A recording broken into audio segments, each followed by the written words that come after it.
नमस्कार बंधुओं, मैं विनोद पांडे शाश्वत सनातन संस्कृति में आप सभी का बहुत बहुत स्वागत करता हूं।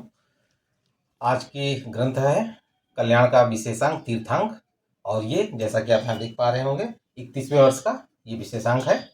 और ये पुस्तक आप देख रहे होंगे कि ये बहुत पुरानी, मैंने सन 2006 में इसको लिया था, तो उस समय ऐसे ही आता था। अभी वर्तमान में इसमें रंगीन चित्र वगैरह आने लगे हैं, और ये बहुत महत्वपूर्ण पुस्तक है। हमारे हिंदू संस्कृति सनातन धर्म के जो तीर्थ हैं उन सारे तीर्थों के बारे में, छोटे बड़े तीर्थों के बारे में इसमें बताया गया है।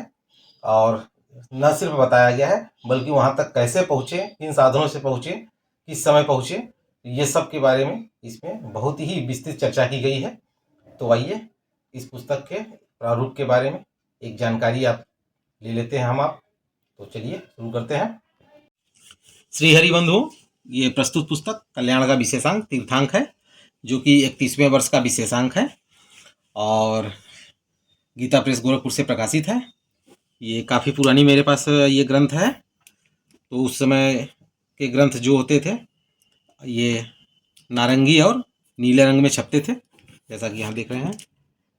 तीर्थांक वर्ष 31वां, और यहाँ पे मिलने का पता ये लिखा गया है। प्रस्तुत ग्रंथ की जो कोड संख्या है वो 636 है, और काफ़ी अच्छी और काफ़ी मोटी पुस्तक है। इस ग्रंथ में कुल पृष्ठों की बात कर ली जाए तो 704 कुल पृष्ठ हैं, और इसे भी मैंने बहुत पहले ही खरीदा है। सन 2006 में मैंने लिया था, और ये संवत 2061 का 7वां पुनर्मुद्रण है। और उस समय 100 रुपये का केवल मात्र था, लेकिन आज के समय में ये आपको 250 रुपये में मिल पाएगा।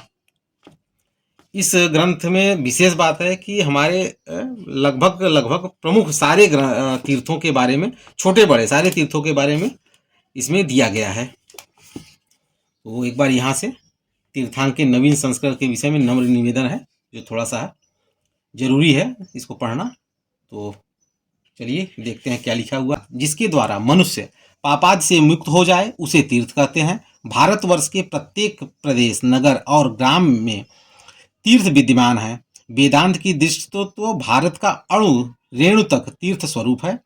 जिस प्रकार शरीर में मस्तक आदि कुछ अंग पवित्र माने गए हैं, उसी प्रकार पृथ्वी में कुछ विशेष स्थान पवित्र और कुछ विशेष पवित्र माने गए हैं।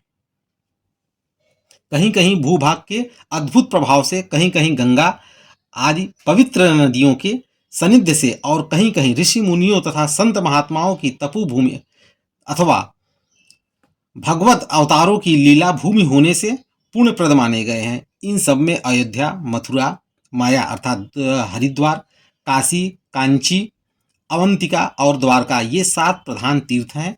ये सातों ही पुरिया मुक्ति को देने वाली हैं। इन सप्तपुरियों में मुक्ति प्रदान करने की शक्ति उनमें सदा सन्निहित भगवत स्वरूपों के कारण ही है। वस्तुतः तीर्थों की ऐसी महिमा ही उनका निरंतर सेवन और इस जीवन के एकमात्र उद्देश्य भगवत तत्व तथा भगवत प्रेम की प्राप्ति के लिए प्रेरित करने वाली है। ऐसी प्रेरणा मिलती है कि भगवत प्रेमी महात्माओं के सत्संग और ऐसे महात्मा मिलते हैं तीर्थों की पावन धरती पर। इसलिए शास्त्रों ने संत जनों द्वारा सेवित पवित्र स्थानों तीर्थों में जाकर सत्संग करने, पवित्र जलाशयों में स्नान, धार्मिक अनुष्ठान तथा दानादि करने और पवित्र वातावरण में विचरण करने की आज्ञा दी है। तो इस तरह से है। और एक ये और थोड़ा सा पढ़ लेता हूँ। इसमें तीर्थों के महत्व, इस ग्रंथ में तीर्थों के महत्व और संपूर्ण तीर्थों की विस्तृत जानकारी सहित तत्कालीन मार्ग विवरण तथा यातायात के साधनों का दिशा निर्देश भी है। अन्य अनेक साधनोपयोगी और जानने योग्य विषयों में तीर्थ सेवन विधि, तीर्थ सेवन का फल, तीर्थ का स्वरूप, महिमा, तीर्थों के पालनीय नियम आदि एवं तीर्थ तत्व मीमांसा सहित देव पूजन विधि, तीर्थ श्राद्ध विधि तथा अनेक उपयोगी और सुंदर स्त्रोतों के संकलन इसे और भी अधिक उपादेय बना देते हैं। इसी प्रकार इस विशेषांक का पुनर्मुद्रण सभी श्रद्धालुओं सहित समस्त तीर्थ प्रेमियों तथा तीर्थ यात्रियों को समुचित मार्गदर्शन कराने वाला एक उपयोगी आधार सिद्ध होगा, ऐसे हमें आशा है। ऐसा प्रकाशक का एक निवेदन है। फिर यहाँ पे एक विषय सूची है तीर्थों के बारे में। तो ये भी विशेषांक बहुत ही महत्वपूर्ण है और बहुत ही अच्छा है। यहाँ पे बहुत सुंदर सुंदर विग्रह चित्र हैं। भगवान श्री द्वारकानाथ जी, द्वारका का एक ये चित्र है। फिर यहाँ पे पार्षद सहित भगवान श्री बद्री नारायण जी, उनका एक विग्रह है। और ये वैष्णो देवी, श्री नंद मंदिर नंदगांव के श्री विग्रह, श्री राधा रानी जी, श्री कनक भवन बिहारी जी अयोध्या।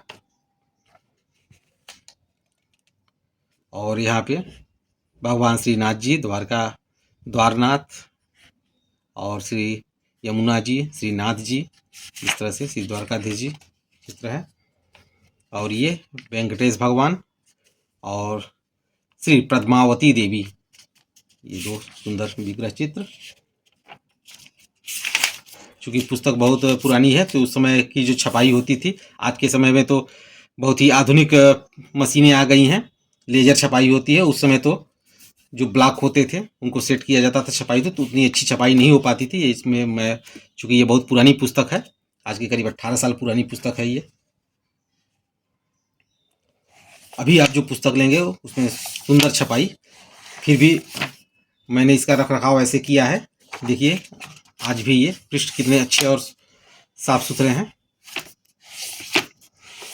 तो हमारे तीर्थों के बारे में जानकारी देने वाला एक सुंदर ग्रंथ है। यहाँ पे देखिए एक मानचित्र भी दिया गया है, भारत के प्रधान तीर्थों का मानचित्र, ये भी एक अलग से दे दिया गया है, जो कि सिर्फ गीता प्रेस के द्वारा ही प्रकाशित है। इसके अलावा किसी पुस्तक में ये मानचित्र आपको नहीं प्राप्त होगा, जहाँ तक मुझे जानकारी है। और बहुत ही अच्छा। चलिए यहाँ पे, जैसे यहाँ पे देखिए विशेष मूर्तियाँ एवं तीर्थ, अब उनके बारे में ये बताया गया है। विभूति पूजा, मंत्र स्तुति तथा पूजा, देव जाति तथा देवाचार। अब यहाँ पे क्या है देखिए, स्त्रोत दिए गए हैं बद्रिकाश्रम तीर्थ के। तीर्थ में जाकर दूसरों को आराम दो, स्वयं आराम मत चाहो। तीर्थ में जाकर दूसरों को सुविधा दो, स्वयं सुविधा मत चाहो। इस तरह से तीर्थों में जाकर क्या करना चाहिए उसके बारे में है।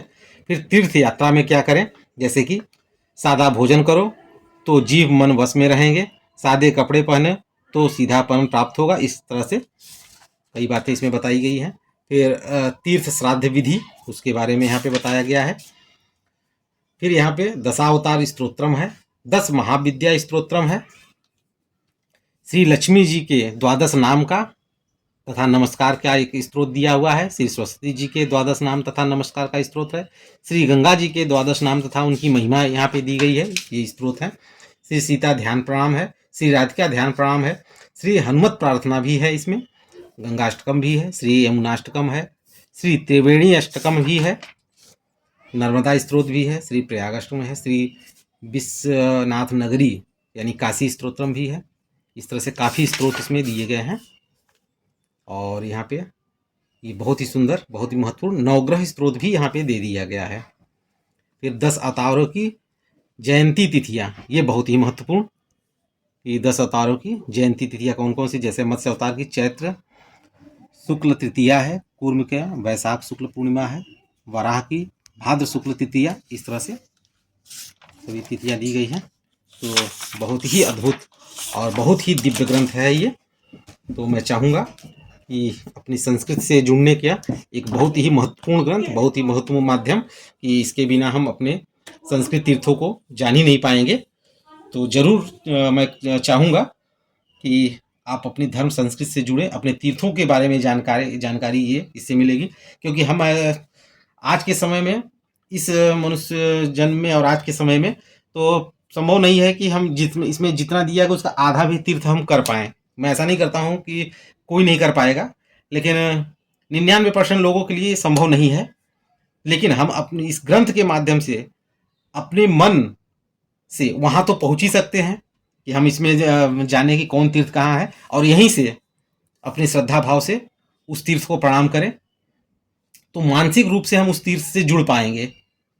और हमारे शास्त्रों में जो मानसिक पूजा है उसे बहुत ही महत्वपूर्ण और उच्च स्थान प्राप्त है।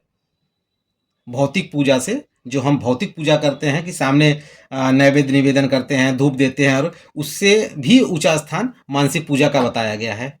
तो उसी तरह तीर्थों में हम अगर मानसिक भाव से अगर जुड़ पाएँ तो ये भी बहुत अच्छा है, और हमारी चेतना उस तीर्थ से जुड़ जाए।